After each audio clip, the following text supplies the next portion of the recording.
अब चलिए हम लोग देखते हैं 16.4 बैंक्स.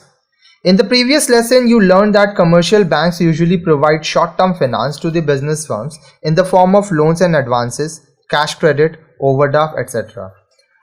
अब जो स्टूडेंट्स हमारे वीडियोस को लाइन से देखते हैं वो आगे के चैप्टर में पढ़े होंगे कि जो कमर्शियल बैंक्स हैं, ठीक है, वो क्या करते हैं, शॉर्ट टर्म फिनांस देते हैं बिजनेस को.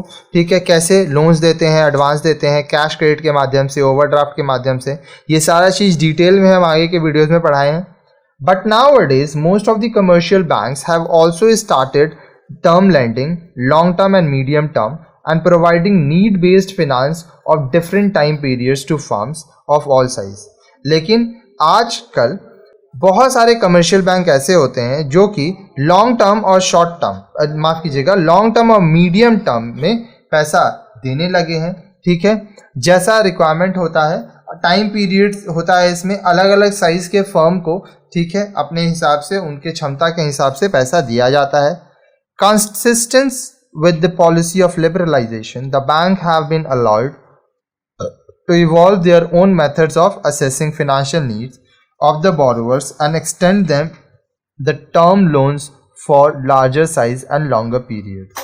अब देखिए, जो लिबरलाइजेशन की पॉलिसी है, ठीक है, उसके तहत जो बैंक है उनको ये अलाउ किया गया कि आप चेंजेस लाइए, इवॉल्व हुई, नए नए मेथड्स लाइए फाइनेंशियल नीड्स लोगों की पूरी करने में. ठीक है, अपने बोरोवर्स को फाइनेंशियल नीड्स जो उनकी ज़रूरतें हैं वो सब पूरा करने में. ठीक है, और ये जो लोन्स है, टर्म लोन, इसको बड़े क्षेत्र में, बड़े साइज में, बड़े समय के लिए, ज़्यादा समय के लिए आप लोगों को दीजिए. Some of the banks have also started their industrial branches to finance exclusively to industrial enterprises. कुछ ऐसे बैंक है जो अपना इंडस्ट्रियल ब्रांचेस बना लिए हैं ताकि वो इंडस्ट्रियल एंटरप्राइजेस को अच्छे से फिनांस कर सके, उनको मदद कर सके. Thus, the commercial banks also now act as an important source of medium-term and long-term finance for the business. तो ये जो कमर्शियल बैंक है वो आजकल एक बहुत महत्वपूर्ण स्रोत हो गए हैं, सोर्स हो गए हैं मीडियम टर्म और लॉन्ग टर्म फिनांस के लिए. You know that a large number of cooperative banks are now operating in our country. आपको ये पता होगा कि हमारे देश में बहुत सारे कोऑपरेटिव बैंक्स होते हैं.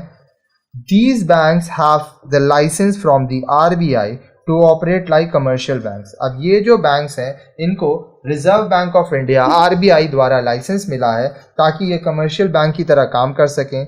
They also sometimes provide long-term finances to small and medium-scale cooperative industrial units like sugar factory, food processing units, etc. ये कभी कभी लॉन्ग टर्म फिनांस भी प्रोवाइड करते हैं. किसको? स्मॉल और medium scale cooperative industrial units को, जैसे शुगर फैक्ट्री को, फूड प्रोसेसिंग यूनिट्स को. ठीक है.